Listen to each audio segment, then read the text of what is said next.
parce qu'on... Voilà, situation de post-up, je pensais que... Toujours la même position, toujours le même geste. Le lancer franc devrait être le tir le plus simple au basketball. Et pourtant, le taux de réussite pour certains professionnels peut tomber à 50%. Des chercheurs ont voulu savoir pourquoi. Le projet qui nous intéresse particulièrement tourne autour de la notion de proprioception, que certains ont appelé le sixième sens. C'est le sens de la position, c'est-à-dire que le cerveau, le système nerveux central, a des capteurs à sa disposition qui sont dans les muscles, dans les articulations, dans les tendons. Et ces capteurs permettent au système nerveux central, au cerveau, de connaître la position des différents segments corporels, les uns par rapport aux autres, et de les situer dans l'espace.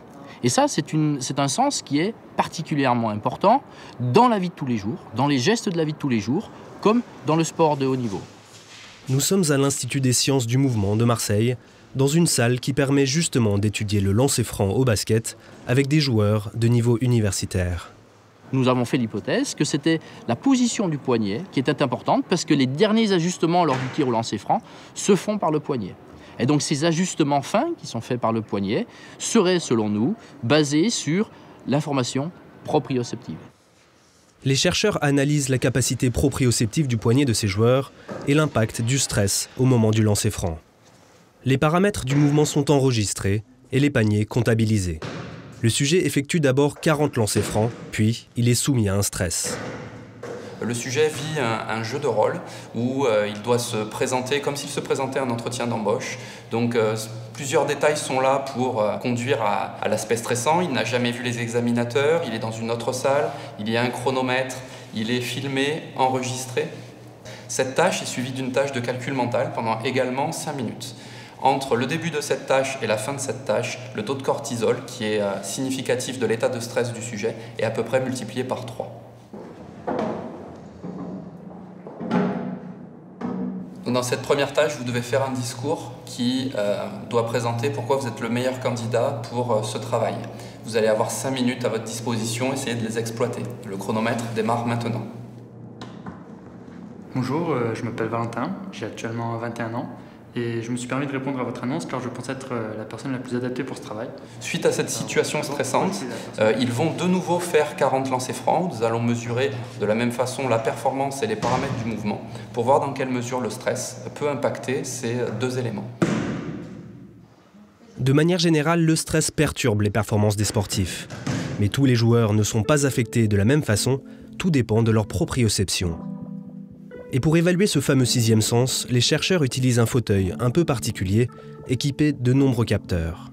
Le sujet doit mettre son poignet dans une certaine position et y rester 3 à 4 secondes afin de la mémoriser. Puis, il l'éloigne. Sans la vision, il va ensuite devoir revenir à cette première position le plus précisément possible.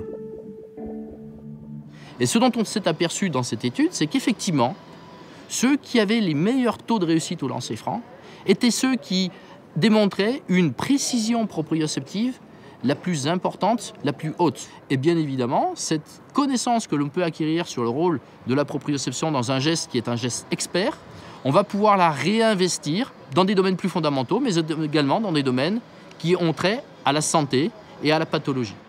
En plus des basketteurs, les chercheurs travaillent avec des patients privés de ce sens de la proprioception suite à une maladie, une neuropathie sensorielle. Ils présentent des troubles de posture et de motricité. Donc lorsque un sujet doit faire un mouvement vers une cible droit devant, typiquement le sujet réalise un geste comme ça, précis mais également rectiligne. Ensuite, nous utilisons une plateforme de rotation pour générer des perturbations, qui fait que lorsque le sujet veut atteindre une cible qui est située droit devant, le sujet va être emporté sur le côté. Les forces latérales sont générées par la rotation, par la force de Coriolis. Après plusieurs essais, le sujet arrive à corriger son geste en commettant moins d'erreurs, jusqu'à atteindre précisément la cible malgré les forces de rotation. Nous testons des patients qui sont complètement dépourvus de proprioception en tant que modèle un petit peu extrême de ce qui peut arriver au fil du vieillissement. Et à partir de ce modèle extrême, nous testons des pistes de réhabilitation pour voir comment est-ce qu'on peut faire de la prévention et de la réhabilitation pour limiter les troubles moteurs liés au vieillissement.